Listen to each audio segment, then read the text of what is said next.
RCR, la red que comunica y une al Perú. ¿Cuáles son las implicancias? Ya estamos en contacto con el doctor Martín Belaúnde Moreira, reconocido analista en temas internacionales, es congresista de la República. Qué gusto saludarlo, doctor Martín Belaúnde, muy amable como siempre. Muchas gracias por entrevistarme, aquí me tienen a sus órdenes.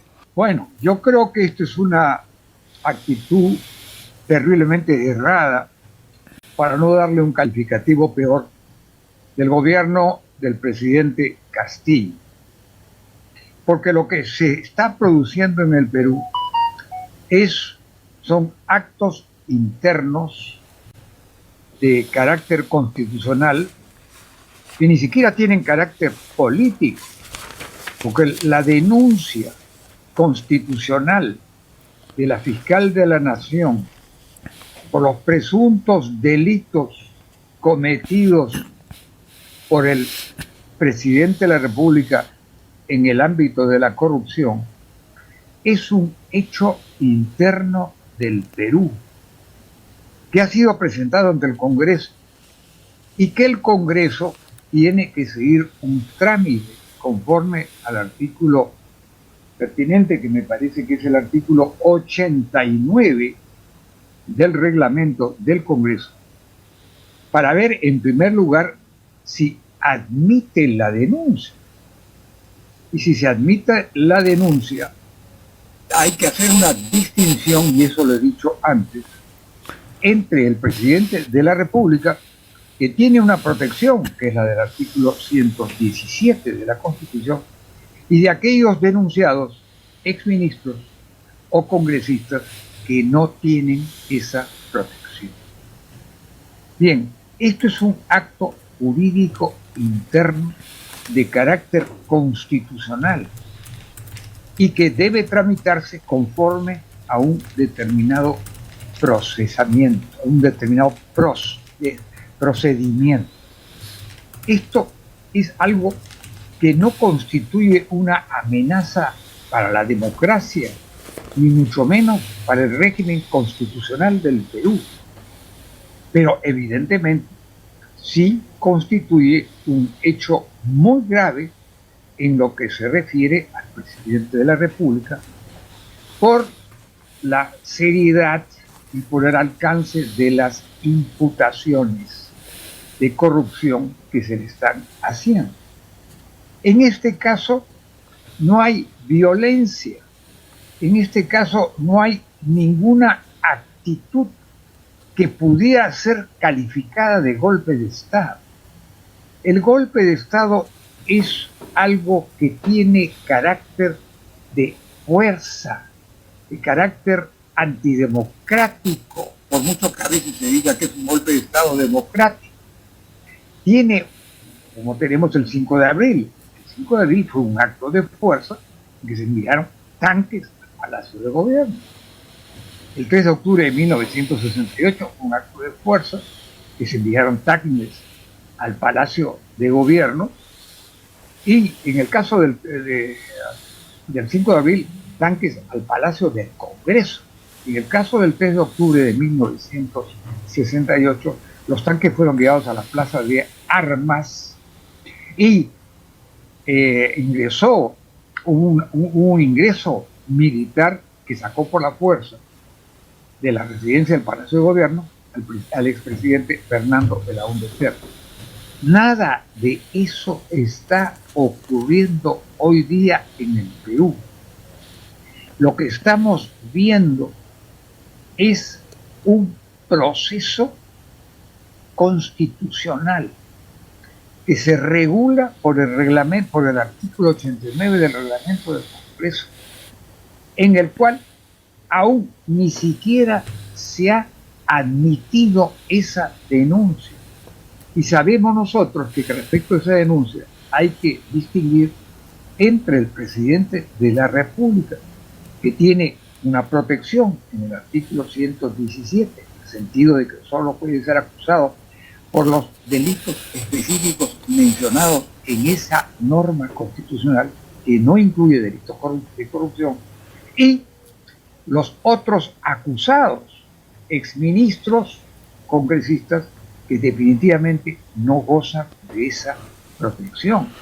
Entonces lo que se tiene que hacer es admitir la denuncia o no admitirla. Diga usted, Sí. José, a la orden. Doctor, entonces, ¿cuál es la intención de fondo del gobierno de recurrir ante la Organización de Estados Americanos? ¿Y cuál puede ser la decisión que adopte hoy el Consejo Permanente de la OEA? ¿Qué escenarios se pueden plantear? El Poder Ejecutivo, el presidente de la República, a través del canciller Landa, que ya sabemos que mintió al funcionario de la Curia, creo que el secretario de Estado, uno de los altos funcionarios del Vaticano, sobre la naturaleza de este conflicto jurídico, que efectivamente hay un conflicto jurídico, pero conflictos jurídicos los tenemos todos los días. Todos los juicios son conflictos jurídicos.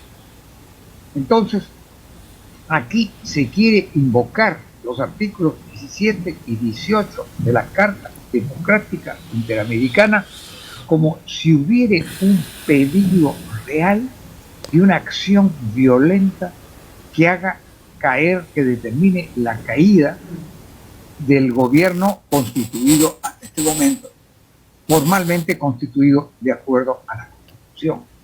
Entonces, es una carta que encierra una falsedad, es una carta que contiene una mentira.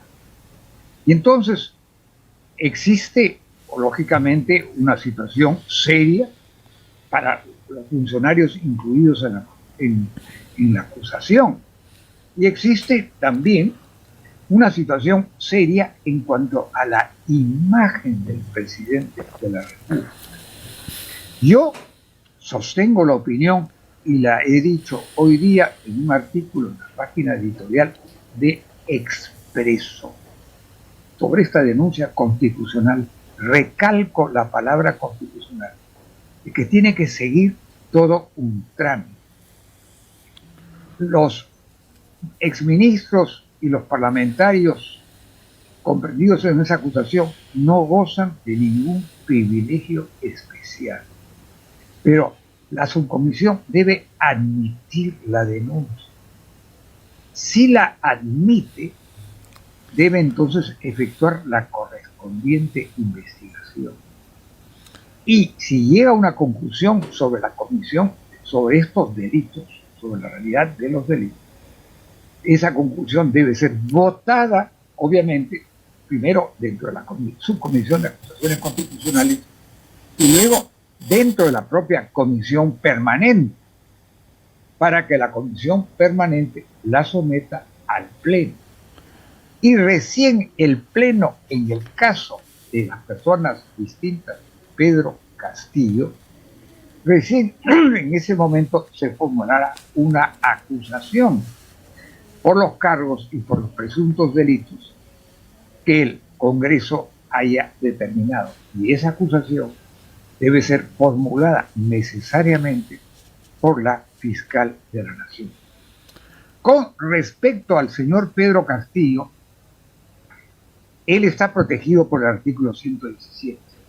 En mi opinión, el Congreso no debería, la subcomisión de acusaciones constitucionales debe iniciar una investigación por esos presuntos delitos de corrupción. Llegar a una conclusión, votarla dentro de la subcomisión de acusaciones constitucionales, votarla dentro de la comisión permanente. Y si la comisión permanente considera que tales presuntos delitos de corrupción se han dado en los hechos, entonces eso debe ser materia de aprobación del Pleno. Solo el Pleno del Congreso, excluyendo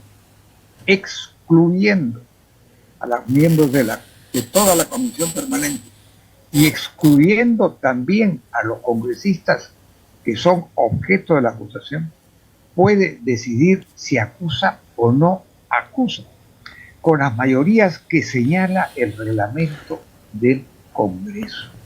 Pero en el supuesto, permítame terminar, sí, ¿cómo no? José, en el supuesto de que hayan suficientes hechos y suficientes pruebas y hay indicios que son más que indicios, pueden ser pruebas, de que han existido, se han cometido delitos de corrupción, entonces el Congreso, en mi opinión, debe reservar esa acusación para cuando el señor Pedro Castillo Terranos deje la presidencia, por alguna razón, sea porque él renuncia, improbable, pero no imposible, sea porque es vacado por incapacidad moral permanente que se deriva de esos delitos investigados. Y básicamente por esas dos razones. Y esas son razones constitucionales. No hay amenaza de por medio al régimen constitucional democrático, porque en este momento, tal como están las cosas, la señora Dina Boluarte, si el señor de alguna forma deja la presidencia por vacancia o por renuncia, tendría que asumir la presidencia. Entonces se trata de un asunto interno peruano, en el cual la OEA no tiene mucho que decir. Usted ha planteado con claridad lo que es el plano interno, ¿no? Y lo que puede ocurrir en el Congreso, cuáles son los procedimientos que se deberían seguir. Pero el presidente ha llevado esto al plano internacional, al plano hemisférico, lo ha llevado a la OEA, ¿no? Entonces, por lo general, ¿no?, van a tener que tomar una decisión. Hay quienes estiman que podría designar una misión que venga al Perú, ¿no? O sea, ¿qué gravitación puede tener eso? Bueno, esto viene a ser, en mi opinión, una suerte de salvavidas concertado entre el equipo del gobierno, entre la asesoría jurídica diplomática del gobierno. Es el señor Landa, el canciller Landa, el embajador Harold Forsyth, el embajador Rodríguez Cuadro.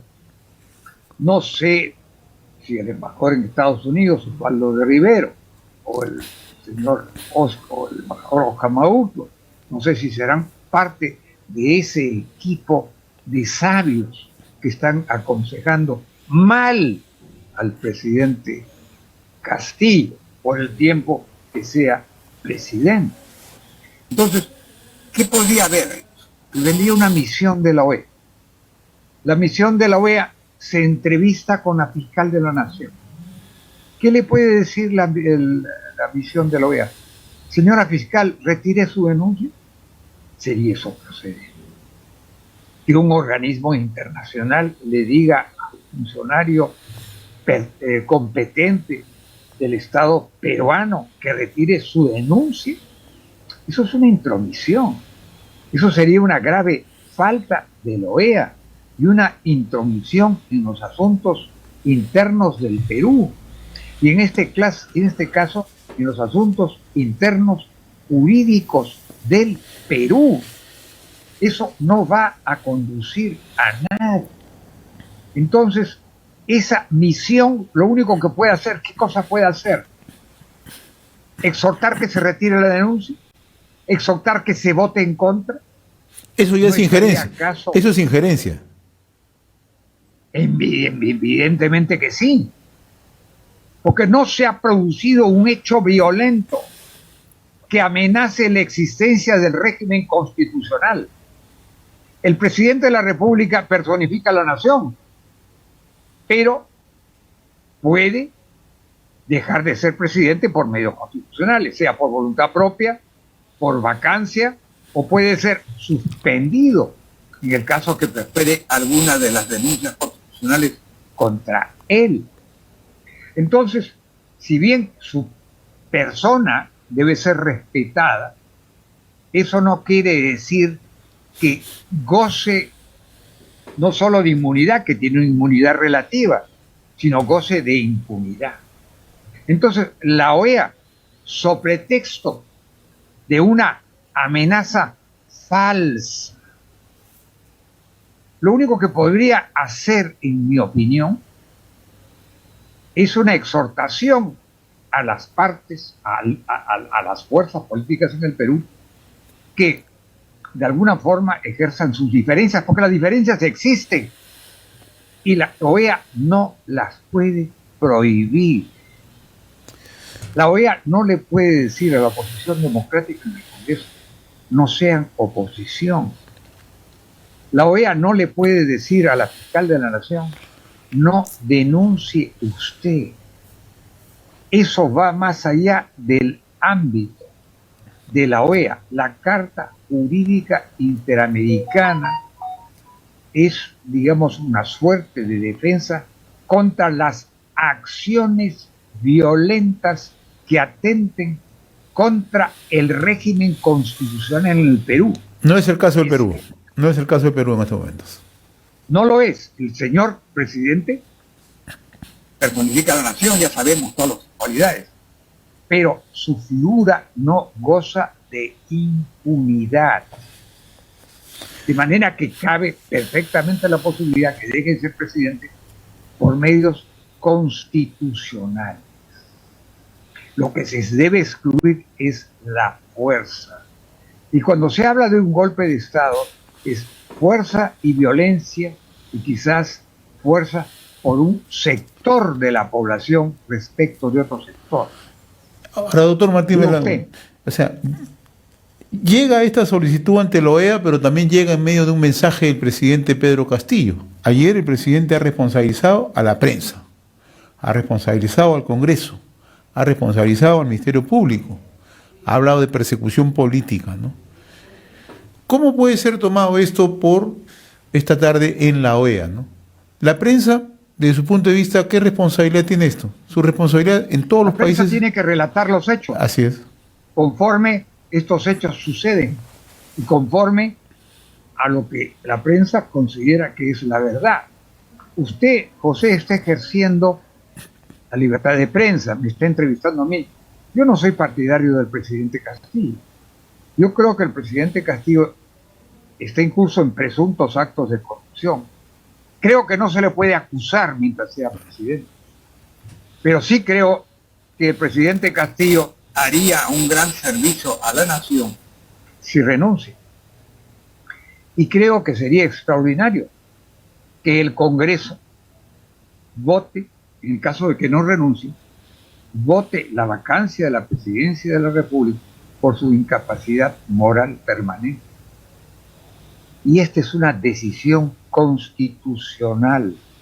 Esta es una decisión constitucional que depende del criterio, de la conciencia de los propios congresistas y que solo puede materializarse y hacerse efectiva si 87 congresistas votan en ese sentido. Eso depende de su voluntad. No se puede forzar su voluntad en un sentido o en otro. Y la OEA no puede recomendar a los congresistas que voten en contra de la vacancia. Eso sería un acto indebido. Eso sería una injerencia indebida de la OEA, así pretenda justificarla dentro de los alcances de los artículos 17 y 18 de la Carta Democrática Interamericana, que no se aplica, porque en el Perú, a pesar de que existe una crisis interna, hay evidentemente un enfrentamiento entre la oposición democrática dentro del Congreso, controla la junta directiva, pero hasta este momento no ha reunido los 17 votos, y el gobierno. El gobierno está enunciando una mentira. La carta del señor Landa es una carta firmada por él, creo que también por el señor Castillo, es una carta falsa, es una carta mendaz, es una carta, para que todo el mundo lo entienda, mentirosa. Y entonces el señor Almagro está precipitadamente acogiendo una mentira para citar de urgencia a un consejo permanente. ¿Cómo votarán los diversos países? Bueno, eso depende de la voluntad de algunos de ellos que no son precisamente democráticos. Digamos, del gobierno de Maduro en Venezuela, del gobierno de Ortega en Nicaragua, del gobierno del señor Arce Catacora, en fin, es formalmente democrático. El gobierno del señor Boric, bueno, es formalmente democrático, tiene problemas internos. El problema del señor Fernández, que en estos momentos ese gobierno adolece, pasa por una crisis económica en Argentina, permanente. En fin, en Brasil están en pleno proceso electoral. Así es. Muy bien, doctor Martín Melón. Yo creo que es una injerencia, le resumo, es una injerencia, es una intervención, es una acción indebida que no ha debido producirse. Y yo creo que es un grave error del señor Almagro haberla tramitado con esa prontitud. Esa es la realidad, esa es mi verdad, esa es mi opinión. Y en eso consiste la libertad de prensa. Muy bien. Usted me pregunta, que yo lo respondo, y yo le respondo. Muy bien, como es habitual, doctor Martín Belaúnde. Yo le agradezco, como siempre, la gentileza que he tenido con RCR, Red de Comunicación Regional. Ha sido un gusto conversar con usted. Muy amable. Igualmente, el gusto ha sido mío. Hasta luego, entonces. Hasta luego. Hasta la próxima, doctor Martín Belaúnde. Conversamos con el doctor Martín Belaúnde, un reconocido internacionalista, es congresista. RCR, la red que comunica y une al Perú.